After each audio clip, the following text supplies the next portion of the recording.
Doctor news Ibrahimpatnam municipal chairman సన్మాన సభలో కేటీఆర్ మాట్లాడుతున్నారు. లైవ్లో చూద్దాం. నాకు తెలుసు, కానీ మీరు చెప్పింది కరెక్ట్. మన కిషన్ రెడ్డి గారు, మల్లేష్ అన్న ఇద్దరు చెప్పింది కరెక్టే. ఈ కసి ఆ రోజు ఉండాలి అంటే ఇప్పటి నుంచే మనం ఖచ్చితంగా వాళ్ళు ఎవరు, ఎక్కడ ఉన్నారు ఇవన్నీ రాసి పెట్టుకోవాలి.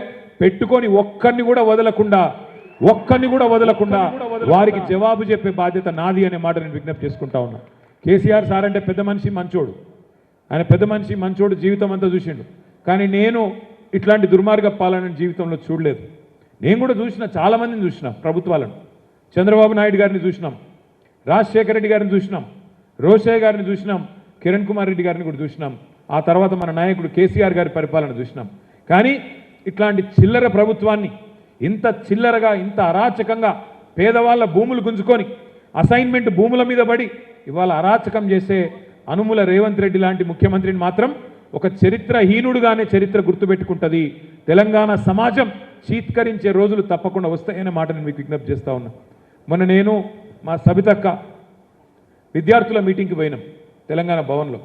పోతే ఒక విద్యార్థి సోదరుడు మాట్లాడుతూ అన్నాడు, అన్నా చాలామంది నాయకులు వస్తారు పోతారు, నిన్నటిదాకా ముఖ్యమంత్రిగా పనిచేసిన ఒక నాయకుడు ఆంధ్రప్రదేశ్లో ఇవాళ ఆయన కేబీఆర్ పార్క్లో నడుస్తుంటే ఆయనను పలకరించినోడు కూడా లేడు అని చెప్తా ఉంటే సబితక్క చెప్పింది, ఆయననే ఎవడన్నా పలకరిస్తాడో ఏమో కానీ రేవంత్ రెడ్డి పదవి కాలంకి దిగిపోయిన తర్వాత మాత్రం కూర్చున్న కుక్క కూడా లేదు, ఆయనకి మాత్రం ఎవడు సల్యూట్ కొట్టేటోడు మాత్రం ఎవడు ఉంటాడు.